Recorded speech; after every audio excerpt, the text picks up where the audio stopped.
Buenos días de nuevo a todos y a todas. Vamos acercándonos casi ya al final de este curso de verano sobre la protección de los valores comunes de la Unión Europea y tengo el honor y el placer de presentar ahora al siguiente interviniente, cuyo el título de su intervención es Los valores y principios en el Congreso de La Haya. Se trata de Alejandro Cercas Alonso. Como podéis ver en el programa, él es actualmente presidente del Consejo Extremeño del Movimiento Europeo. Fue diputado al Parlamento Europeo entre el 99 y el 2014. Además, fue director del módulo Jean Monnet de Historia de la Integración Europea con la Universidad de Extremadura hasta muy recientemente, en el marco del cual además hemos tenido también el honor de organizar varios cursos de verano sobre el proceso de integración europea y además, pues a mí me gustaría también destacar el compromiso que el ponente Cercas Alonso ha demostrado siempre con la Fundación Academia Europea e Iberoamericana de Juste. Yo tuve el honor de conocerle por primera vez, justamente llegamos juntos a Bruselas en el año 99 y soy muy consciente y testigo del gran trabajo que ha realizado desde las instituciones europeas. Europeísta convencido, como no puede ser de otra manera, y también comprometido con su tierra. Y bueno, pues para nosotros ha sido un gran honor el que aceptara esta invitación a estar con nosotros en este curso sobre un tema que además a él le apasiona. Así que sin más dilación y dándole las gracias a Alejandro por estar aquí con nosotros, te dejo con la audiencia. Muchas gracias. Buenos días a todos y a todas. Más allá del protocolo obligado de los agradecimientos, pero quiero dejar patente una vez más la enorme satisfacción que me produce el que esté aquí en este sitio tan lleno de ideas y de sentimientos, ¿no? Y a la Fundación y a los directores del curso porque me hayan permitido intervenir en esta sesión de clausura. No voy a dar una clase magistral porque no soy un maestro, ni voy a ser una clase doctoral porque no soy un doctor. He sido un hombre que he dedicado bastante tiempo a la política. Soy licenciado en Derecho, pero no voy a dar clase de Derecho, no voy a mejorar lo que hayan dicho los profesores anteriormente. Y lo único que pretendo es ofrecerles pues, una visión sobre los valores a partir de mi propia experiencia, de 15 años en las instituciones en Bruselas, en el Parlamento Europeo. Y básicamente mi conferencia va a constar, espero tener tiempo para hacerlo, pues de 3 bloques. En un primer bloque quiero señalarles la importancia de los valores en la política de la Unión Europea, incluso la importancia de los valores en el trabajo que hemos realizado o que yo personalmente he realizado como legislador, una importancia que a veces es desconocida o minusvalorada, desconocida por mucha gente, que cree que la Unión Europea pues, es un simple mercado común, o minusvalorada por quien lo conoce. Un segundo bloque, yo diría que es importante para conocer los valores de la Unión Europea, tener un conocimiento de la historia. Yo creo que es muy importante los textos. Ustedes son juristas, no voy a desvalorizar el trabajo enorme y la importancia que tienen, pero es muy importante conocer los contextos, conocer la historia. Y un tercer bloque, probablemente el que da origen al título de mi conferencia, quiero presentarles pues, uno de esos acontecimientos importantes de la historia de Europa que también es bastante desconocido. Dice Luc van Middelaar, que es uno de los analistas más finos de lo que es en este momento el proceso de integración, que son les événements, son los acontecimientos a veces los que han ido superando cada uno de los momentos críticos de la historia, incluso la historia de la Unión Europea que está hecha de superación de momentos críticos. Entonces quiero hablar de un momento crítico y de la respuesta que se dio a ese momento crítico, como es el final de la Segunda Guerra Mundial en un congreso de la sociedad civil europea, como es el Congreso de La Haya. Bueno, es bastante comprensible por una parte de que los valores estén desconocidos o estén infravalorados, porque realmente la Unión Europea también ha dado muchas muestras, a veces, de que lo que ha puesto en primera fila han sido los intereses nacionales, los intereses materiales, los intereses egoístas, y los grandes valores de la solidaridad, de la unidad, ha quedado muy relegado en lo que ha sido la expresión pública. Y, evidentemente, yo no soy, ni creo que sea muy recomendable caer en el angelismo de creer que en la vida todo es virtud. Y la Unión Europea no todo es virtud, es necesidad, evidentemente. La Unión Europea es una suma de virtudes y de necesidades. Pero yo aprecio mucho la virtud de los valores por 5 cuestiones que a mí me parecen importantes, cruciales y que no se suelen poner en consideración. La primera es que La Unión Europea es un gran edificio complejo, difícil, que ha ofrecido momentos de gran confusión y que lo que se suele presentar en los medios, en la opinión, es la parte visible. Y pasa como en los edificios, la parte visible no son los cimientos. Pero a veces lo importante de los edificios son los cimientos, lo que constituye realmente el soporte básico de esa construcción. Y la Unión Europea ha demostrado, por la vía de los hechos, de que ha soportado enormes crisis internas de los enemigos internos de la Unión Europea y de los enemigos externos de la Unión Europea. Realmente ha pasado en estos 70 años por tormentas tremendas. ¿Cómo ese gran edificio se ha podido soportar? Pues porque tiene unos grandes cimientos, porque son muy importantes los valores, que son los cimientos de la Unión Europea.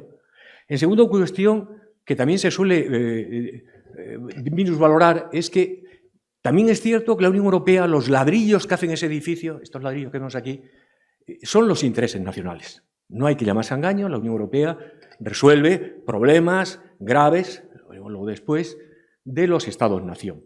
Pero esos ladrillos, como pasa en esta construcción, difícilmente podrían ser estables, podrían ser sólidos, si no tuvieran una argamasa, si no tuviesen un cemento, si no tuviesen un pegamento que les mantuviera unido. O sea que son cimientos de la Unión Europea, pero arman también, los valores arman el conjunto del edificio. Es una arquitectura compleja, produce mucha insatisfacción ver la morosidad, la falta de respuestas a veces, el tiempo que toman las instituciones y que esos argamasa termina por ser poco conocida ante la contundencia de los intereses nacionales. Pero ahí están y ahí demuestran también que el edificio hubiera caído como un castillo de naipes. Si no hubieran tenido esa argamasa, los intereses de los que hoy son los 27 Estados miembros, realmente se hubiera hundido la Unión Europea y ha resistido enormemente también la fábrica por esos valores.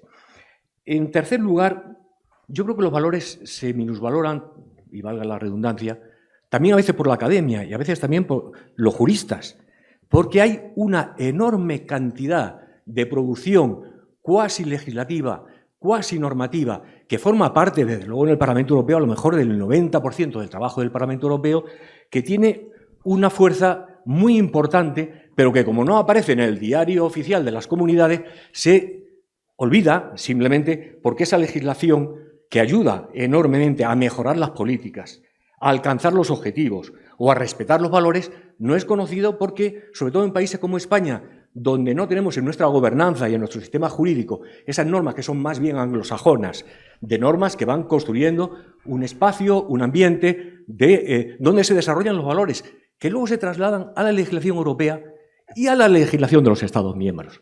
Porque esa es la gran importancia también de los valores, que no solamente van a influir en la legislación comunitaria, toda esta producción cuasi legislativa, no legislativa, y que vuelvo a decirle que es importantísima. Me estoy refiriendo a todos los marcos abiertos de coordinación, me estoy refiriendo a todos los benchmarking con los que se trabaja en las instituciones, me estoy refiriendo a los objetivos que están cuantificados y que son objeto después de un análisis del peer review entre los miembros del propio Consejo, o en el Parlamento, o en los servicios de la Comisión. Son la brújula, los grandes valores se convierten en la brújula de después de la legislación. Pero como no forma parte de la legislación, y nosotros somos un país fundamentalmente napoleónico, donde lo que no está en el boletín oficial del Estado no existe, se desprecia el valor de toda esta legislación simbólica.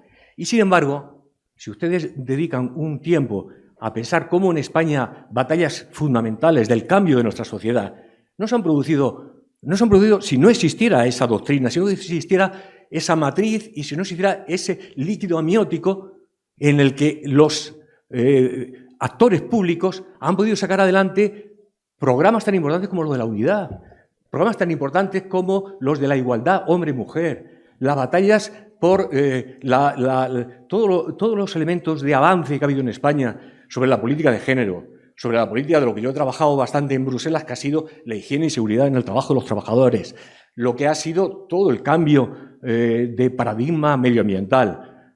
Nada de eso se entiende sin la vanguardia que han significado toda esta producción no normativa, pero sí política de la Unión Europea. También las resoluciones políticas de las cumbres de los jefes de Estado y Gobierno, que no forman parte, digamos, de la legislación, pero forman parte del espíritu, del alma de la Unión Europea. Todo ello, por tanto, crean una serie de estímulos que no son valorados y que han sido fundamentales para lo que después se materializa en las políticas de la Unión Europea y en las políticas de los Estados miembros. En cuarto lugar, los valores juegan un papel fundamental en un actor legislativo como es la Corte de Justicia. La Corte de Justicia, además de interpretar el derecho, está creando derecho. Está creando derecho en temas fundamentales para el funcionamiento de la Unión Europea. La Corte de Justicia ha ido en temas realmente estructurales de lo que es la Unión, mucho más allá de los textos legislativos, basado en los principios y en las declaraciones programáticas de las cumbres y luego, como veremos, desde el origen del Congreso de la Haya. Piensen, por ejemplo, que elementos tan fundamentales que lo habrán estudiado en sus carreras, como es el efecto directo de la legislación europea en los Estados miembros y la legitimación activa de los ciudadanos, todo eso viene de sentencias muy conocidas, muy estudiadas, todas las sentencias que ha habido sobre el efecto directo y sobre la primacía del derecho comunitario, en docenas y docenas de elementos jurisprudenciales que se originan en el año 62, el año 63. Me estoy recordando ahora por las grandes sentencias sobre Costa Enel, sobre Van Luck, elementos que han construido enormemente los valores transnacionales, los valores de la ciudadanía y que no estaban en los textos en aquel momento del Tratado de Roma. Por tanto, los valores han ido influenciando una jurisprudencia que ha tenido un papel fundamental y que sigue teniendo un papel fundamental en la legislación europea y en la legislación de los Estados miembros, que a través de las decisiones prejudiciales, etcétera, etcétera, se refieren siempre al tema de valores con una fuerza enorme y que están también en la retaguardia, en el backstore de todos los legisladores europeos y nacionales. Y en tercer lugar, o en cuarto lugar, yo quisiera hablar algo que creo que el coronel también lo ha dicho anteriormente. Resulta que la vis expansiva que han tenido los valores de la Unión Europea se han trasladado a una enorme, no exenta de discusión, evolución que está teniendo la Unión, que está trasladando sus políticas, dada la cortedad a veces de las bases jurídicas de los tratados, fuera de los tratados. Ha hablado el coronel del Fondo Europeo, por ejemplo, en este momento se hace intergubernamental, no se hace de la Unión Europea, pero donde se nutre es de los valores de la Unión Europea. La Unión Europea ha permitido no solamente en el interior de su frontera o de su dinámica comunitaria, sino incluso extracomunitaria, y lo que se está viendo en la guerra de Ucrania y la gran respuesta de la Unión Europea al valor de la paz o de la solidaridad, que no puede hacerlo por sus tratados, lo hace fuera de los tratados. Como lo hizo con la crisis de 2008, con la crisis financiera, como lo ha hecho en la crisis del COVID, como lo ha hecho en la recuperación absoluta que hemos tenido que hacer después probablemente de la crisis económica del COVID. Es decir, los valores de la Unión Europea no se pueden entender solamente en el marco estricto de la comunidad, sino en esa vis expansiva tremenda que implica un conocimiento mucho más amplio del mero positivismo del análisis de los tratados.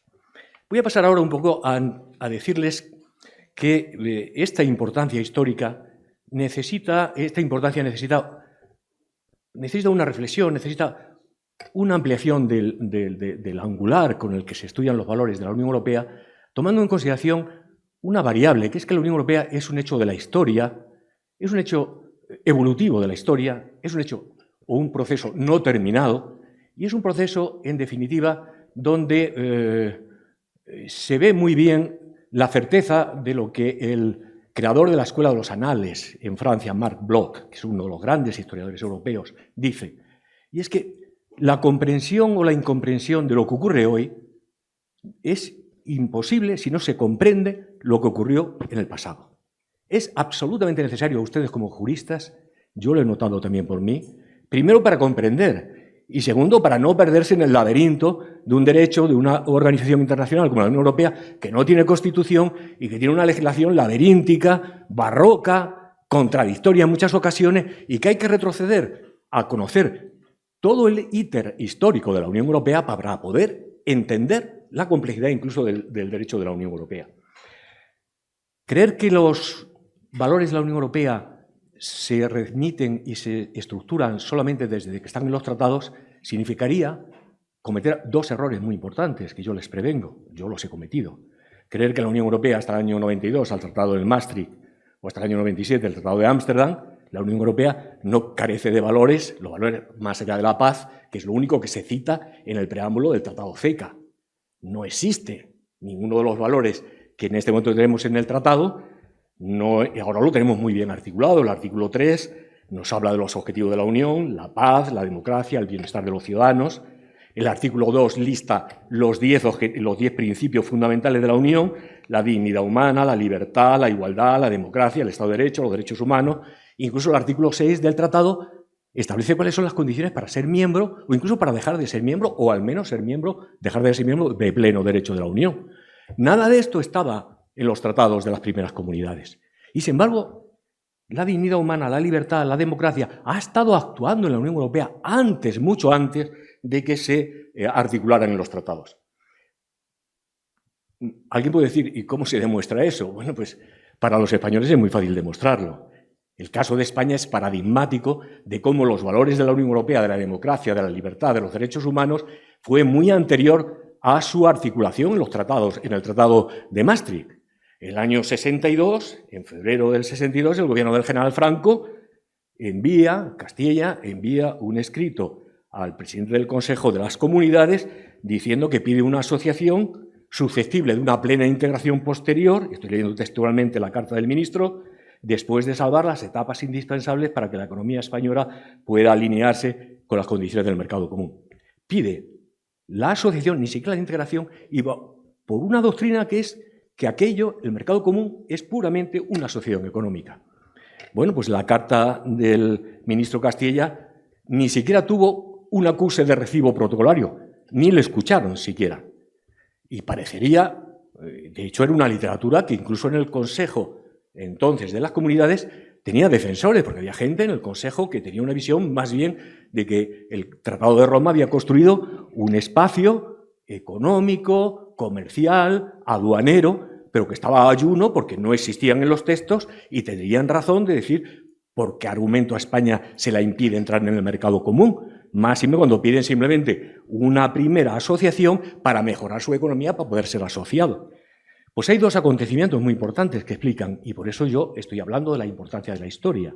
No se entiende la negación de la entrada de España en el mercado común si no se conoce de que la Asamblea Parlamentaria de entonces, hay un diputado alemán que se llama Birkelbach, un diputado socialdemócrata, que consigue un pleno total en la Asamblea Parlamentaria, donde en un informe, que lo tienen en la red y lo pueden leer, y es un documento extraordinario, pero termina diciendo que no pueden pretender ser admitidos en el círculo de los pueblos que forman las comunidades europeas quienes no cumplen el requisito de forma de un Estado democrático.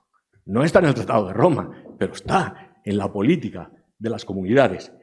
Ese mismo año 62, en junio del 62, se reúne en Múnich, lo que aquí en España se llamó el Contubernio de Múnich, que fue la gran reunión de todos los federalistas europeos, de todos los europeístas, y volvieron otra vez a dar el apoyo a los demócratas españoles del interior y del exterior, que pusieron como condición indispensable para entrar en las comunidades que España tuviese una constitución democrática, libertad de partidos, libertad de expresión, libertad de prensa, lo que no estaba en los tratados, pero sí estaba en la política. ¿Y por qué estaba en la política? Pues muy sencillo, porque hay que retrotraerse, y voy muy deprisa, porque había habido acontecimientos previos de gran importancia y de significación en la historia de Europa, y voy a entrar ahora en la importancia que tiene el Congreso de La Haya de mayo de 1948. Todo el mundo damos por bueno, como momento fundacional de lo que es hoy la Unión Europea, la Declaración Schuman o la realización del primer tratado de la Comunidad Económica del Carbón y del Acero. En realidad, yo creo que, como vivimos en un mundo de apariencias, se ha dejado en segundo lugar algo que tiene una importancia capital en esto que estoy diciendo, en los valores. No en la Declaración Schuman, que al fin y al cabo es la pacificación entre Francia y Alemania, que es muy importante, ni en el Tratado de la Comunidad Económica del Acero, que aborda un tema muy estratégico como son las materias primas para el funcionamiento de la economía y también el funcionamiento de la industria armamentística europea, pero donde verdaderamente se asienta el concepto de lo que hoy es la Unión Europea es en el Congreso de La Haya. En mayo de 1948, se reúne en La Haya una magna asamblea de la sociedad civil europea, 800 delegados, que son rectores de universidades, filósofos, obispos, historiadores, sindicalistas, primeros ministros, ex primeros ministros, luego le daré alguna relación de ellos, y que hacen una serie de resoluciones muy conocidas, pero que ahora, hace 2 meses, podemos conocer también las actas de aquel Congreso. Lo ha traducido el Movimiento Federal Español. Lo tengo aquí un poco para asustarles, o no para asustarles, no para que lo compren, que vale 40 euros, pero sí para que lo pidan en sus universidades, lo pongan en la biblioteca y lo puedan consultar. Porque en las actas literales se encuentra, parece mentira que tengan 75 años de edad, esos debates, esas personalidades. Se encuentra la explicación de lo que hoy es la Unión Europea y de cómo ha sido la evolución de la Unión Europea hasta llegar a hoy. Obviamente, en ese libro hay también una serie de documentos que explican los antecedentes del propio Congreso de La Haya. Hay 2 artículos de 2 profesores. Uno es un gran mi maestro, que es Enrique Moradiellos, sobre los precedentes, pero que son muy interesantes de estudiar también, porque en el siglo XIX y en el siglo XX hubo un gran movimiento a favor de los valores de la unidad, de la paz entre las naciones europeas, pero no cristalizaron, y no fueron un pequeño número de intelectuales o de políticos, ni de iniciativas. Hubo iniciativas muy importantes que no salieron adelante, pero empezó en el siglo XIX Víctor Hugo con un famoso discurso que también merece ser revisitado, pero teníamos la construcción de instrumentos como fue lo que intentó el conde Calergi o el presidente de la República Francesa Aristide Briand, o el enorme trabajo que hicieron intelectuales españoles como don José Ortega y Gasset para poner en valor el principio de que los pueblos europeos se unieran. Pero todo eso fue un gran esfuerzo intelectual y un enorme fracaso político. ¿Y por qué, sin embargo, tienen ese fracaso? Bueno, pues porque en la etapa entre las 2 guerras mundiales, la idea racionalista de la unidad europea y de los valores de la Unión Europea son vencidos por uno de sus peores enemigos internos, que es el nacionalismo. No resisto a leer una de las citas de uno de mis monstruos preferidos, que es Stefan Zweig, que fue el testigo de las 2 grandes derrotas europeas y de la gran derrota de la cultura judaica y de la cultura de la Mitteleuropa. Y dijo Stefan Zweig, un poco antes de suicidarse porque creía que venía 1000 años de oscuridad sobre la historia europea, el año 42, decía en su autobiografía El mundo de ayer, que se la recomiendo vivamente: por mi vida han galopado los corceles del apocalipsis y he visto nacer y expandirse las grandes ideologías de masas, el fascismo en Italia, el nacionalsocialismo en Alemania, el bolchevismo en Rusia y, sobre todo, la peor de todas las pestes, el nacionalismo que envenena la flor de nuestra cultura europea. Fracasa este movimiento, vence este movimiento europeísta después de la Segunda Guerra Mundial. ¿Por qué? Bueno, yo creo porque, además de los horrores de que son testigos los participantes en el Congreso de La Haya, los horrores de 50 millones de muertos, la destrucción del 70% de la infraestructura de comunicaciones industrial de Europa. Sobre todo lo que son conscientes es de que Europa no solamente está destruida materialmente, es que la ruina de Europa es una ruina moral, es que la gran Europa de la Ilustración, del movimiento obrero, de las grandes construcciones jurídicas, de las grandes construcciones religiosas, ha caído en los totalitarismos, ha caído en los campos de concentración, en el racismo, realmente en los horrores más terribles de la historia de la humanidad. Y ese horror que se produce en la sociedad civil europea lleva a que dice, esta vez no vamos a quedar en la demanda utópica de la Unión Europea, esta vez vamos a construir la Unión Europea. Y aparece Winston Churchill, que luego podremos en el coloquio, si queréis, señalar las luces y las sombras del personaje, pero anima la unión de todos los movimientos federalistas y la convocatoria con el apoyo de la reina de Holanda en La Haya de esa magna asamblea. Y en mayo del 48 se reúne, como les decía antes, la singularidad del Congreso. No son los gobiernos, es la sociedad civil europea la que se reúne toda entera diciendo nunca más. Y dice algo más, vamos a construir la unidad europea, vamos a construir los Estados Unidos de Europa. En esas actas, que hay en esas resoluciones, es una enorme riqueza y sorprende primero la calidad moral, intelectual, que tanto se echan falta ahora también, donde estamos totalmente prisioneros de la partidocracia, pero falta ese impulso de lo que Habermas y tanta gente está pidiendo sobre la identidad europea. Ese discurso y ese debate en Europa sí tiene lugar en La Haya.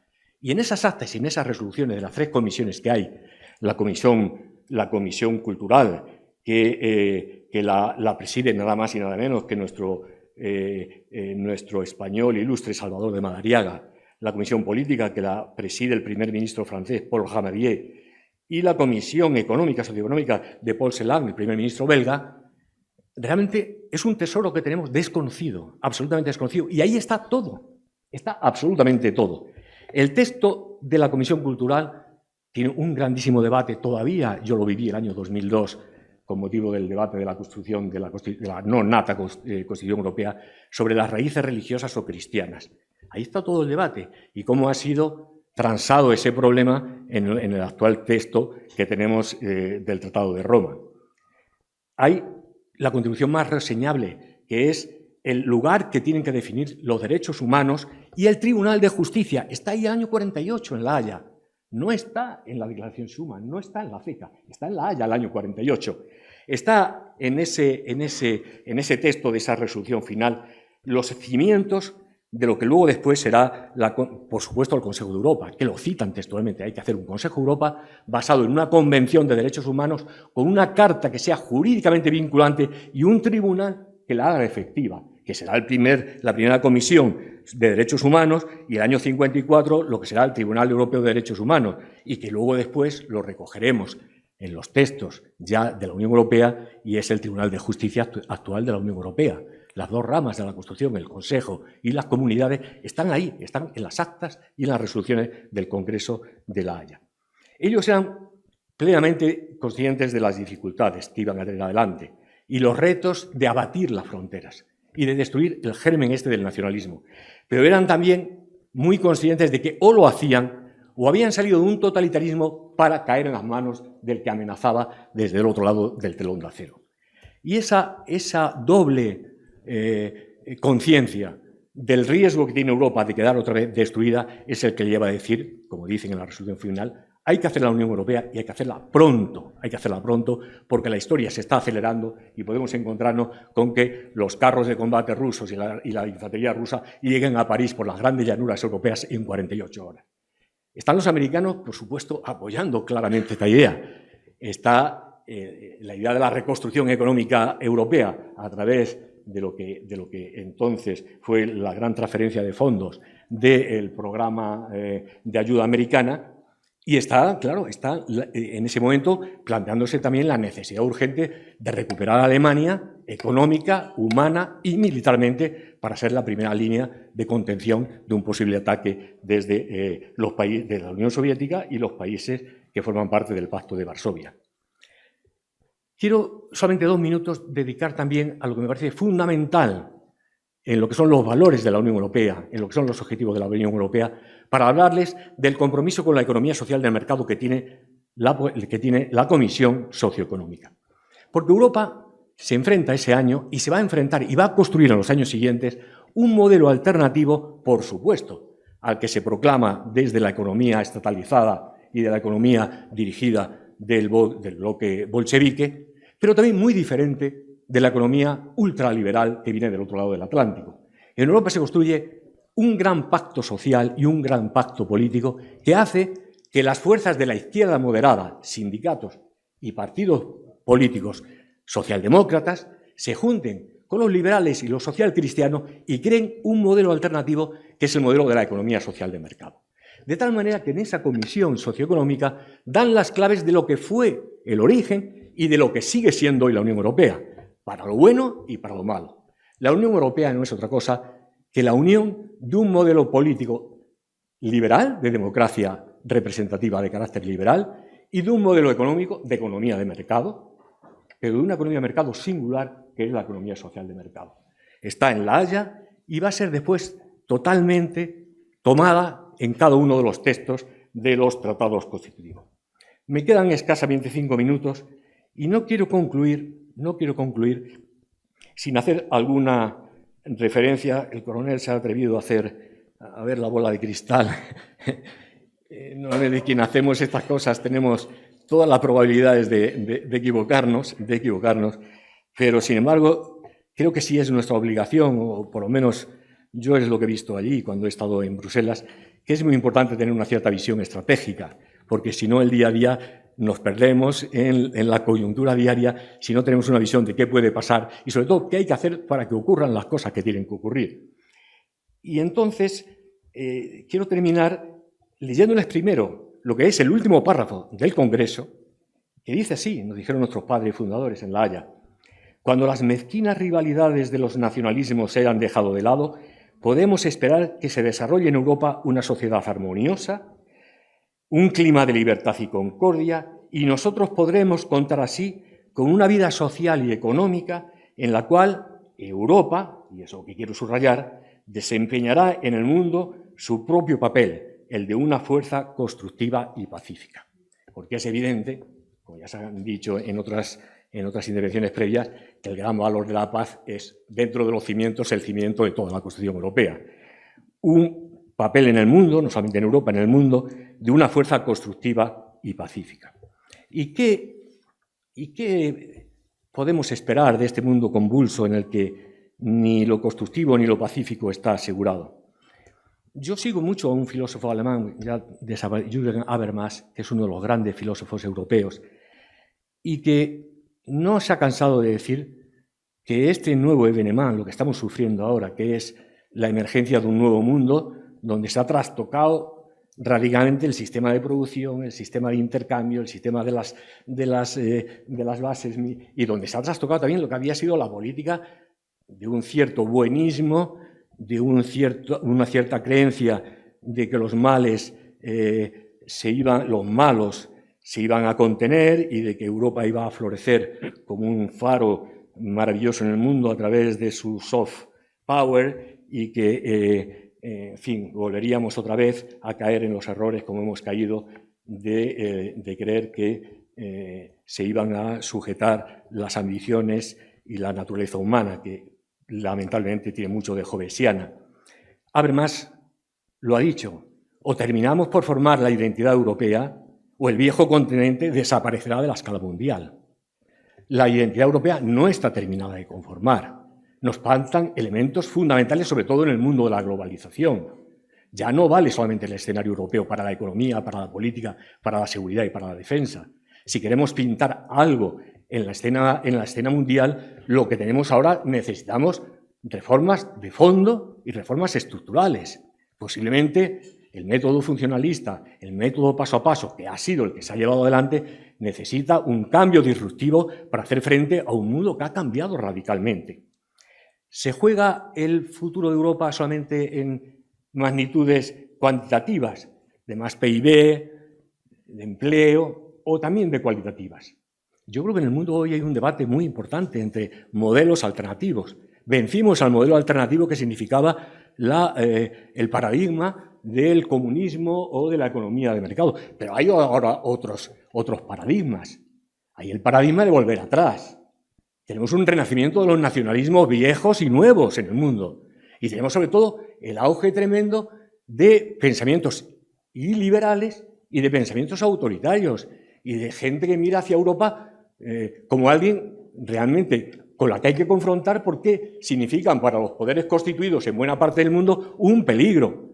Yo no creo, y no sé si el coronel y las profesoras que han estado antes y que saben más que yo de temas geoestratégicos, yo no creo que la Rusia de Putin haya reaccionado por la amenaza de la OTAN. Yo creo que la Rusia de Putin y su espacio político y su medio ambiente político, lo que estaba aterrorizado no era de que los países bálticos formaran parte de la OTAN o que Ucrania. Lo que estaba realmente aterrorizado es que la democracia, los valores de los derechos humanos y el pluralismo lleguen a la Unión Soviética. Y que el modelo político y axiológico de la Unión Europea aborde también, supere las fronteras. Saben perfectamente que nuestros soldados no van a cruzar hacia Rusia, ni vamos a amenazar a Rusia, de ninguna de las maneras. Incluso que el glacis que hay entre los dos modelos, más bien Europa produciría un fenómeno, y se había ofrecido durante 20 años, un modelo en el que incluso se le ofrecía incorporarse a la Organización del Tratado del Atlántico Norte como medida de seguridad. Ahora, el totalitarismo, claro que tiene a Europa como un gran enemigo. como tiene un gran enemigo, hemos visto antes Europa como club que respeta las religiones, pero no es un club religioso, ni es un club cristiano. Y los que tienen visiones teocráticas ven a Europa como un peligro. Y las visiones que tenemos en Europa de los derechos de las mujeres, de las minorías étnicas, de las minorías de orientación sexual, etcétera, etcétera, se ven como ataques directos a otros tipos de modelos. Y Europa no podemos caer en el angelismo de creer que el mundo va a ser un lugar de paz. Sí, será un lugar de paz y Europa tiene que ser un agente de la paz. Pero Europa tiene que presentarse. Y termino. Me quedan 48 segundos. Tenemos que saber, y vuelvo al Congreso de la Haya, o tenemos que pensar, así como yo creo que la guerra es demasiado importante para dejársela solo a los militares, yo creo que la política es demasiado importante para dejársela solo a los políticos. Si Europa avanzó, fue porque en el año 48 800 intelectuales y grandes pensadores europeos dijeron dónde había que ir, cuál era el calendario y cuál era el camino. Yo creo que este es el momento en el que la sociedad europea, y sobre todo ustedes, los jóvenes, que son los que van a sufrir o van a vivir en ese mundo pacífico o van a estar realmente en la cuneta de la historia y van a ser arrollados, probablemente por la coleta del chino que aparezca por los Urales. Si la sociedad civil europea no logra a tomar conciencia del momento histórico en el que está, creo que lo vamos a pasar solo relativamente bien. Tenemos, por tanto, que defender el crecimiento de una opinión pública europea que sea conscientemente europea, que resista las tentaciones de los nuevos nacionalismos o de los viejos nacionalismos, porque hoy, en muy gran medida, el gran problema de la Unión Europea, más allá de lo que se dice, el gran problema de la Unión Europea es que tenemos un déficit de valores europeos, no solo entre los gobiernos, que también en la ciudadanía, que no comprende el carácter estratégico, el carácter vital que tiene el luchar contra lo que todavía nos anestesia, que son esas creencias nacionalistas de creer que vamos a poder abordar el futuro simplemente desde cada uno de los países. Y nada más. Como ven, no ha sido una clase magistral, pero ha sido una salida de armario decirle, ese soy yo. Muchas gracias.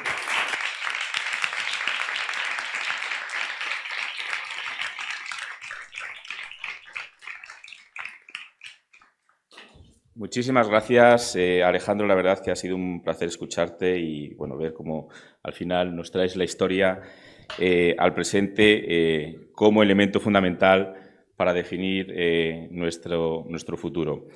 No tenemos previsto, en principio, preguntas para el ponente, pero bueno, tenemos unos minutos si tenéis alguna por vuestra parte.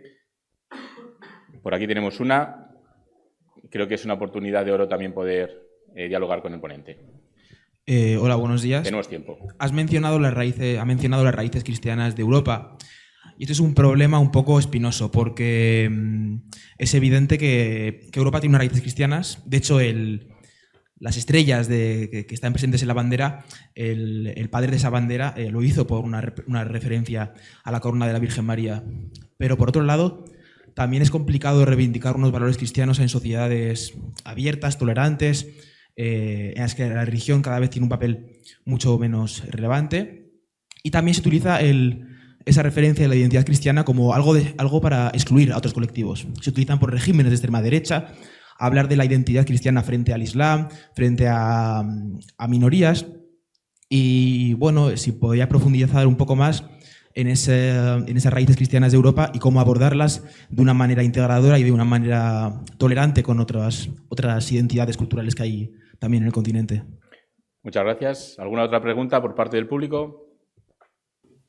Muchísimas gracias por su ponencia, ha sido fantástica. Yo quería preguntarle, estamos hablando mucho estos días sobre la Unión Europea, también desde el ámbito de los Estados, pero yo quería preguntarle a usted, como presidente del Consejo Extremeño del Movimiento Europeo, ¿qué le diría usted a la ciudadanía extremeña sobre la Unión Europea? Es decir, que creo que como de alguna manera está desgraciadamente, el escepticismo y el negacionismo hacia los valores europeos, y creo que es algo que se tiene que combatir, además, también desde lo local y desde lo regional. Me gustaría que mandara un mensaje a la ciudadanía extremeña sobre la importancia que tiene la Unión Europea en la vida cotidiana y en el futuro de una región tan importante como la nuestra. Muchísimas gracias. Pues muchísimas gracias, Sara. Alejandro. Bueno, sobre el debate de las raíces cristianas de Europa, vuelvo otra vez al libro, léanse, hubo unos debates acaloradísimos. Tengan en cuenta que desde el principio quizá la fuerza política más importante, más significativa, si no en la sociedad civil, sí por lo menos en los gobiernos europeos, llegaron a estar en los seis primeros países formando parte de las comunidades, eran demócratas cristianos. Y demócratas cristianos que eran demócratas y que eran cristianos, porque a veces hay gente que dice que es demócrata cristiano, pero falla en alguna de las dos cuestiones. No, esto es de verdad, ¿eh? Eran demócratas y eran cristianos. Y la presencia o el recuerdo de los horrores del totalitarismo y de los horrores del nazismo llevaban también a una demanda de volver otra vez a los fundamentos éticos del valor de la persona humana, o sea, que era no solamente por el cristianismo, sino por el humanismo, que estaba por lo menos en la mejor lectura de los evangelios. Hubo, por tanto, un debate muy importante en La Haya sobre este tema. Y, de hecho, aparecen, en medio de otras definiciones, no voy a buscarlo, pero sí aparecen los valores cristianos junto a los valores de la filosofía racionalista. Hay una larga serie, en la resolución política se cita el cristianismo. En cambio, si ven ahora en el texto del Tratado del Tratado de Roma actual, ya no, ni siquiera en Maastricht ni en Ámsterdam, ya no aparece la palabra cristiano, aparecen las religiones en plural. ¿Por qué? Bueno, porque Europa, desde el año 48 hasta el año 92, año 97 o más al 2008, en Europa en este momento hay muchos europeos musulmanes, hay muchos europeos judíos, hay muchos europeos laicos, hay muchos europeos ateos. Por tanto, dar preeminencia a una de los valores, más bien se ha buscado una redacción en la que, como les comentaba antes, se hace una definición de Europa. Luego hay muchas referencias en el tratado, tanto el Tratado de la Unión como el Tratado de Funcionamiento de la Unión Europea. Hay referencias claras a el diálogo, a la cooperación con las comunidades religiosas, etcétera, etcétera. O sea, es un texto de gran respeto hacia el hecho religioso, en plural. Pero no hay una preeminencia de la religión cristiana frente al resto de las religiones. O sea, hay una idea, por tanto, de que las raíces de la Unión Europea, las raíces de Europa, mejor dicho, pues vienen, hombre, nos hubiera gustado a algunos. Yo tengo raíces cristianas, aunque no lo practique, pero nos hubiera gustado mucho quizá que se hubiera hablado de Atenas, de Jerusalén y de Roma, ¿no? Como realmente en las bases. Pero claro, Europa tiene otras influencias tan respetables como las influencias cristianas. Eso por una parte. Yo creo que el tema se ha tranquilizado, aunque obviamente para las personas que son creyentes este es un tema que sigue vigente. Y de hecho, en Laeken y en la convención que preparaba la Constitución tuvimos otra vez los mismos debates que en La Haya. O sea, que está vivo el debate sobre las raíces cristianas o la importancia de las raíces cristianas en los valores y en la identidad europea. Y luego la otra pregunta que me hacen, ¿qué podría yo decir a la sociedad extremeña? Bueno, yo siempre digo, y lo he dicho también en mi conferencia, yo diría a los jóvenes extremeños que miren la historia. O sea, a veces tenemos una visión del mundo que es la foto fija, y la foto fija engaña. O sea, hay que ver la foto dinámica de dónde venimos, para explicar dónde estamos, y también para saber dónde vamos a ir. Porque quien no conoce el pasado ni entiende el presente, ni puede preparar el futuro. Entonces, ¿qué le podría decir? Bueno, pues es tan evidente para un joven extremeño como yo, pero que he vivido más allá de las fronteras españolas. Bueno, pues que vivimos en el mundo, en uno de los pocos lugares dignos del mundo. La Unión Europea nos ha construido, con todos sus errores y todas sus insuficiencias, como hay en la vida humana. Pero es el mayor grado de civilización que se ha construido nunca en la historia de la humanidad. Llevamos 70 años de paz en el continente. Tenemos ahora el problema de Ucrania, que no está en la Unión. Pero 70 años de paz, yo ayer llegué de Francia, y además estoy en las zonas rurales de Francia, sigue siendo un espectáculo ver los monumentos a los muertos de la Primera Guerra Mundial en cada una de las aldeas francesas, pero ni uno o dos. Yo estaba en un pueblecito que tenía 300 habitantes y había 40 en la lápida aquella de la Guerra del 14, con toda su cohorte de viudas, de huérfanos, pero es que llega el año 45 y vuelve por segunda vez. Y ahora en Francia llevan ya 3 generaciones de paz. Y en Extremadura no tuvimos eso, pero tuvimos otra cosita aquí también, nuestra. Pues esa cosita también ha sido Europa la que nos ha ayudado. Yo tengo, con permiso de todas las opiniones que hay en la sala, que probablemente el 23 de febrero del 81, si no hubiera sido Europa, terminamos como el 18 de julio del 36. Es decir, Europa nos ha ofrecido también a los españoles la oportunidad de ser la primera generación que hemos podido trabajar por mejorar este país en concordia. Esperemos que no se estropeen. Sobre todo que no lo estropeéis ahora vosotros, porque cada generación quiere hacer su propia historia. Y dice, bueno, la que hicimos nosotros ya no vale, ahora vamos a hacer otra. Bueno, hacer otra, pero cuidado, no vayamos a caer en los errores de siempre. Porque la verdad es que Extremadura, España, en estos años de pertenencia a la Unión Europea, ha sido un cambio copernicano. No solo en lo material, en lo moral. Yo he vivido, aquí lo decía antes, yo he vivido en Bruselas. Yo viví en Bruselas antes de ser miembro de la Unión Europea. Estuve trabajando en una fábrica en Bruselas cuando estaba en la universidad para aprender francés, porque entonces no había Erasmus. Ni había manera, había que irse a trabajar de camarero o en una fábrica para poder aprender idiomas, incluso para echarse novia a veces. Porque aquí era imposible, eran todas hijas de María. Pero es que estás riendo, perdóname, luego esto se graba y me destroza la carrera política. Pero es que da gusto ver ahora a los jóvenes extremeños, a los sindicalistas extremeños, a los empresarios extremeños, de que están allí y están como miembros de pleno derecho y que interactúan en los comités de la comisión, en el Parlamento. Ayer acaba de aprobar un gran dictamen un diputado español. O sea, ver que los españoles estamos al mismo nivel que los austríacos, que los alemanes, que los belgas. Cuando éramos, yo soy testigo, éramos pues la fuerza, iba a decir como los marroquíes. Además vivíamos en los barrios donde ahora en Bruselas viven los marroquíes y los turcos. O sea, el cambio ha sido excepcional. Por no hablar, claro, de las cuestiones más materiales, de las escuelas, las carreteras. Entonces, la gran pregunta que tienen que hacerse los extremeños es, ¿queremos continuar en ese terreno? Es un terreno difícil, a veces contradictorio, a veces incluso de pasos muy lentos. Las reformas son siempre así. Requieren a veces tiempos generacionales, no solamente de 1 año, de 2 años. Esto ha tomado 2 generaciones para hacer esta Extremadura que conocemos hoy, o esta España. Yo creo que si no desertáis de ese camino de la racionalidad y el europeísmo, tenéis un gran futuro. Como desertéis de ese camino, ir aprendiendo chino, ¿eh? Muy bien, pues muchísimas gracias, profesor, muchísimas gracias, Alejandro. Como siempre, un placer, un honor escucharte y aprender de ti. Nada más que añadir, porque todo lo que añadiera iba a estropear la magnífica charla que nos ha dado Alejandro Cercas Alonso. Un gran aplauso para él.